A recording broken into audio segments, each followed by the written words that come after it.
One of the most exciting offseason topics in college football was who's going to call plays for the Aggies. I think we finally know.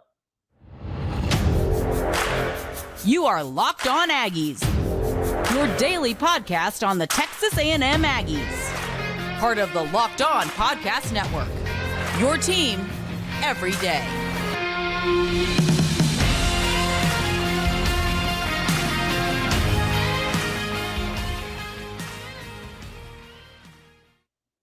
Welcome on in the Locked On Aggies. I'm your host, Andrew Stefaniak. Thanks for making Locked On Aggies your first listen every single day. Today's episode is brought to us thanks to our friends over at LinkedIn.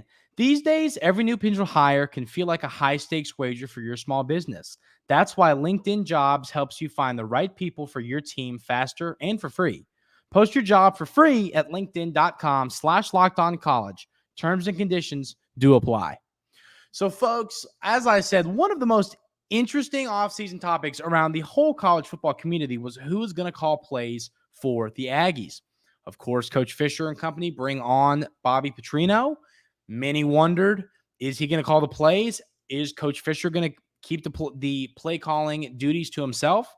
And after a press conference today from Coach Petrino, it's really starting to seem like he's going to be the one calling the plays for the Aggies. Let's read a couple of quotes from him regarding this topic and then talk about what we kind of feel about this here. So the first quote from Coach Petrino in reference to who's going to be calling the plays is where he says, "We work on game planning and then I go out and then I get to go out in the game and decide what play to call." So, I mean, you hear that. He pretty much said he's going to be calling plays, but then he had some other quotes where he kind of like walked it back a little bit and said some things kind of more along the lines of like, it's a collective effort. I'm going to be doing it. We're all going to be doing it.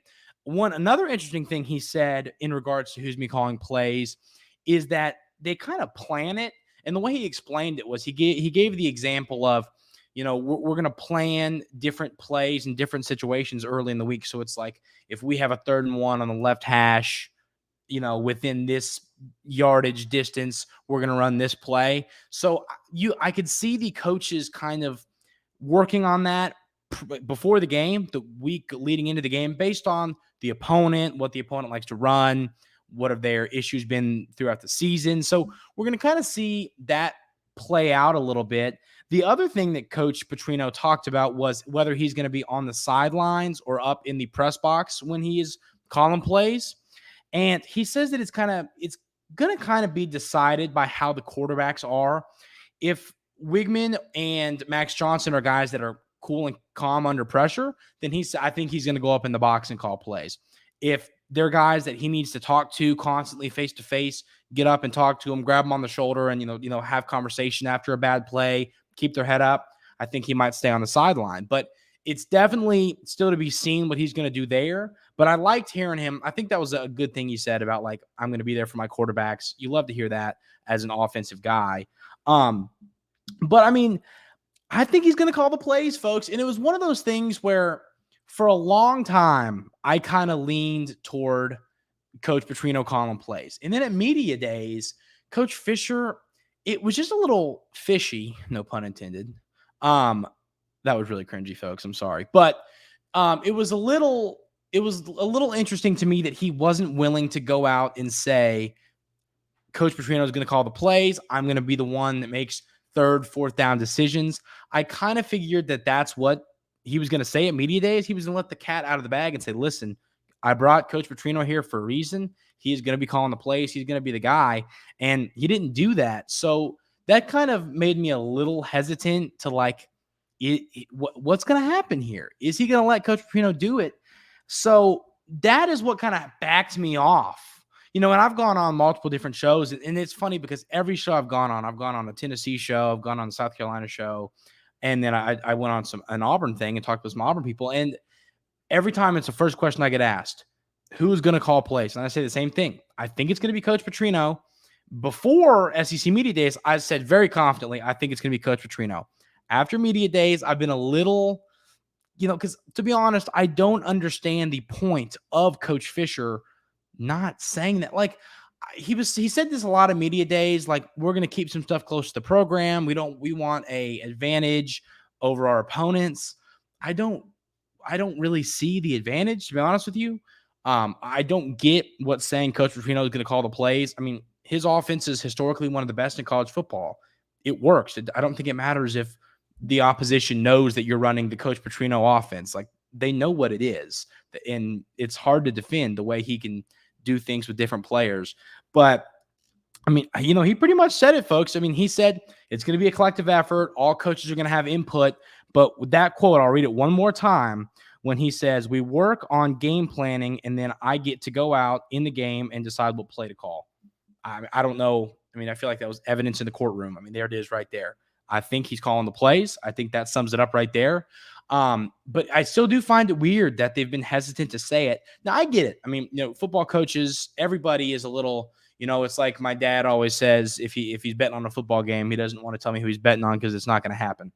I guess you could kind of take that school of thought of like, is there much of an advantage to not saying Coach Petrino is going to call the plays? Probably not. But if Coach Fisher wants to keep that within the program, I get it. I really do. But I think Coach Petrino kind of dropped. Maybe it was a plan for him to say that today. Maybe he accidentally said that today. But regardless, I think he did. I think we now know what's going on. And I think it's a good thing. I think Coach Fisher is a great head football coach. His offense over these last few seasons has been, for lack of better words, bad. Not great at all. The numbers last year were awful. So you had to get better. You had to find a way to, with all this talent you have, you got to win now. And if Coach Fisher, and that's one thing I respect about him, his offense wasn't working.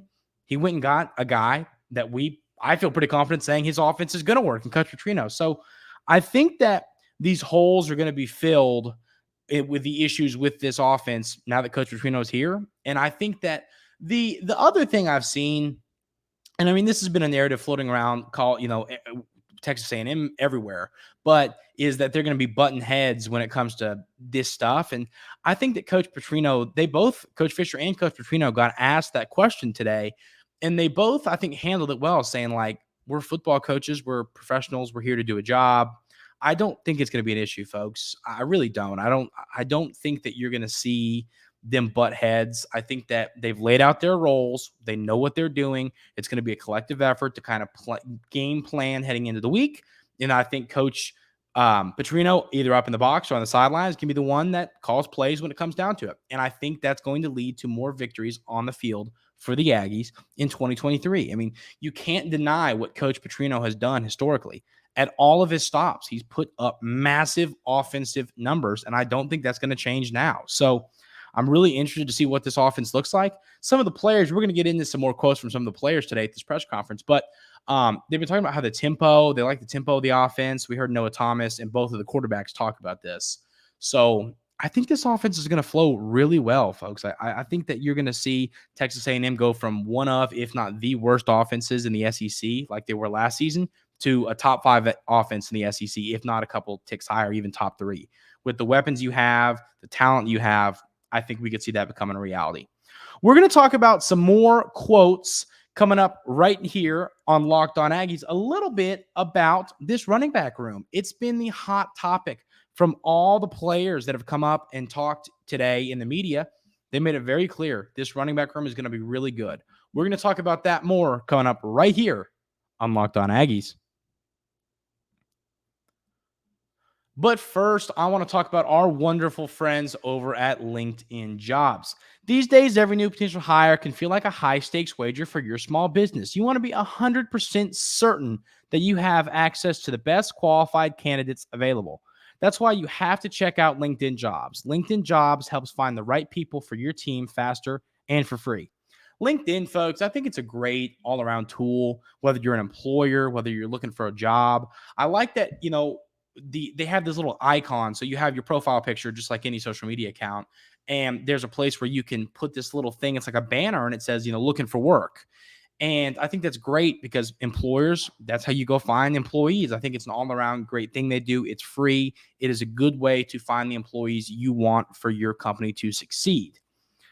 LinkedIn Jobs helps you find the qualified candidates you want to talk to faster. Post your job for free at linkedin.com/lockedoncollege. That's linkedin.com/lockedoncollege to post your job for free. Terms and conditions do apply.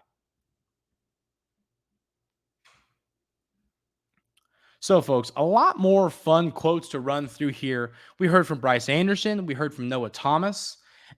We also heard from Coach Durkin. We heard from Coach Fisher. We talked about what we heard from Coach Petrino, which was really great. I think we got some exciting insight to this team.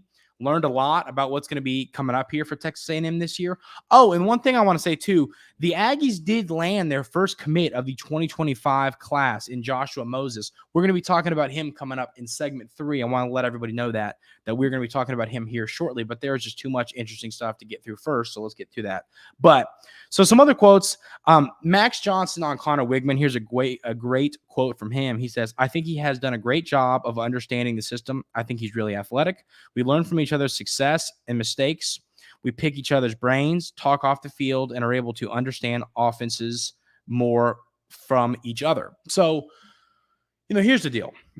People that have played sports at some capacity in your life, Max Johnson and Connor Wigman, they're buddies, and that is great. But we all know this. I mean, when you are an athlete and you are fighting for a starting spot with somebody, you want to beat that guy on a day-to-day basis.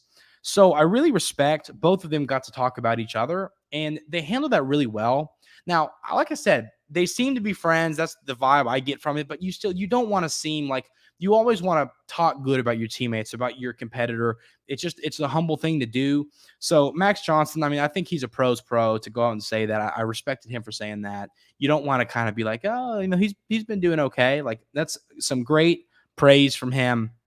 I like seeing that. Max Johnson also said, Coach Petrino and Coach Fisher have a great relationship with each other this offseason. We've been meeting with Coach Petrino mostly. He has been in every single meeting. He has been there to teach us everything of the system. So, I mean, that's another thing right there alluding to, is Coach Petrino going to call the plays? I mean, he's running all these meetings. He's in all the meetings. It's another thing that makes me think that this is the Coach Petrino show. But I think that is good to hear the narrative we've talked about. Are they going to butt heads? Are they going to fight? I think it's pretty clear that they have a good relationship so far, and that's a good thing.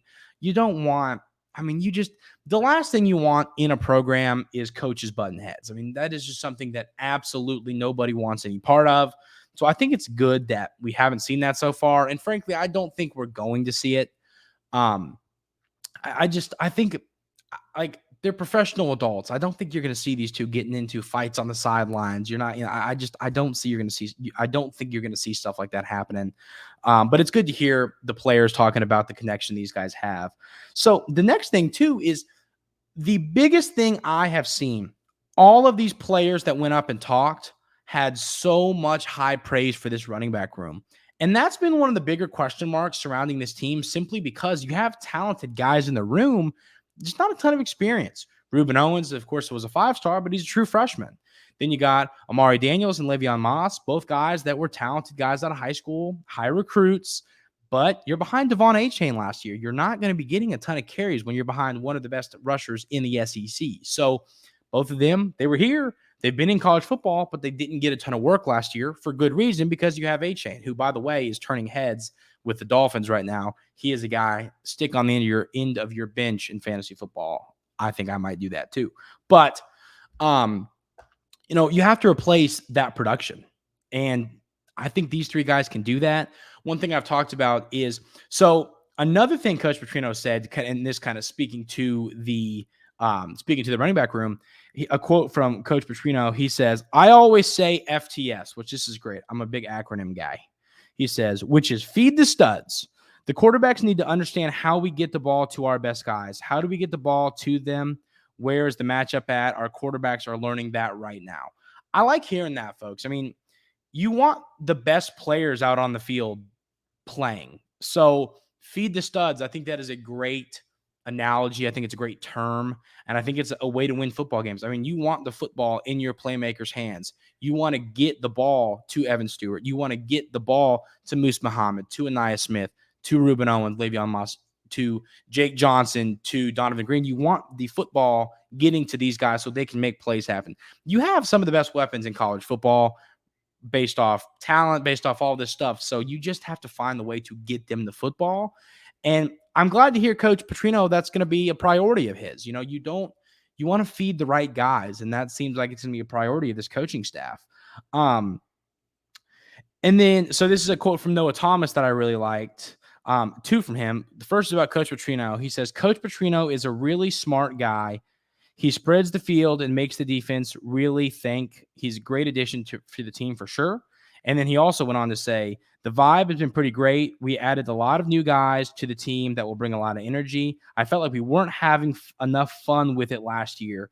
We had a lot of pressure on us, but we've still got to perform this summer. We've been grinding. I love hearing that, folks. I mean, I've talked about having a chip on your shoulder a lot here on Locked On Aggies, and I think having a chip on your shoulder in athletics is a big deal. I mean, you being the underdog, being the people, this team was supposed to be really good last year, and they obviously ended up not producing that on the field.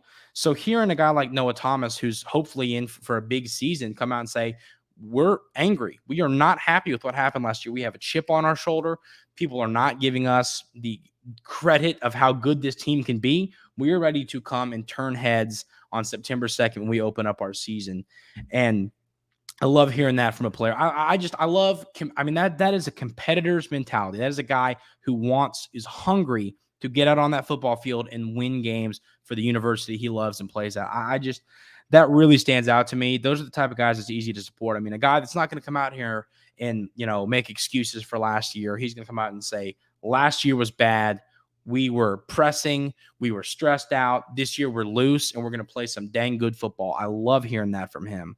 And I think that is just something that you have to be excited to hear that. But back to the running backs, everybody that talked about them or commented on the running back room talked about how all of them can catch passes. And this has been one of the biggest things I've talked about here on Locked On Aggies is last season, you had a combination of like 4 total receptions between Le'Veon Moss and Amari Daniels. They did not get the ball through the air a lot. It was Devon Achane's thing. But like we said, frankly, they weren't on the field that much in general. Somebody has to be able to do it, though.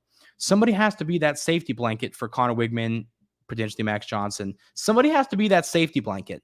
And hearing that all 3 of these guys have the ability to catch the football and get upfield, make plays with the ball coming through the air, that's a good thing. That's a positive, definitely, for me to hear because, somebody has to do it. You have to have a safety blanket. Every great NFL team, college team has a guy that you can dump the ball off to if need be, can pass protect, can do everything that you need him to do. And that is what we're going to see from these running backs, according to people that are practicing with them on a day-to-day basis. Another interesting quote so this one was from Bryce Anderson, and he was talking about that. He was asked, who's the toughest to guard? Who's the toughest receiver to guard on the team? I knew Evan Stewart was going to be in there. But I was expecting, is he going to say Moose? Is he going to say Anias? He was quick to talk about Noah Thomas. I think we are all big believers in the breakout season Noah Thomas could have this year. So knowing that the DBs, the guys that are going up against them on a practice-to-practice basis, saying, hey, this guy's tough to guard, that is really a good thing to hear. Texas A&M, we talk about it's such a good thing that they practice against each other because the offensive line that we think is going to be good is going against a defensive line that's been one of the best in the country. Your wide receiver room is going against defensive backs like Tariq Chappelle and Tony Grimes and Sam McCall and Bryce Anderson. So your receivers are going against these talented corners and safeties. Your corners and safeties are going against these talented receivers. I think it all feeds into each other. It's not like you're practicing against not good opponents. I think that stands out to me because it's like you're going against some dogs on a day-to-day basis, and that makes you better as a whole. So, but hearing Bryce Anderson give a little shout out to Noah Thomas, that excites me because I love tall receivers. I have made that very candid. I like big wideouts. I think that I just love the ability to just go up and get the football. So I've been hoping that Noah Thomas was going to kind of jump out onto the scene, and it sounds like he's going to do that. According to some of the, I've heard some quotes from other players. We just heard it from Bryce Anderson. So, folks, I think Noah Thomas is in for a big season, but lots of interesting stuff from this. Lots of great quotes from the players, from the coaches. But I think, like I say, the biggest takeaway before we get into this commit in Joshua Moses is the fact that I think Coach Petrino, I think it's pretty much set in stone, and that's what I've seen a lot on Twitter, is that Coach Petrino is going to call plays. And I think that leads to more wins on the field for the Aggies, and I'm really looking forward to it. So I think Coach Petrino call plays leads to a lot of yards and leads to a lot of victories, and I can't wait to see how that pans out in 2023. The Aggies landed their first commit in the 2025 class in 3-star offensive lineman Joshua Moses. We're going to tell you about him coming up right here on Locked On Aggies.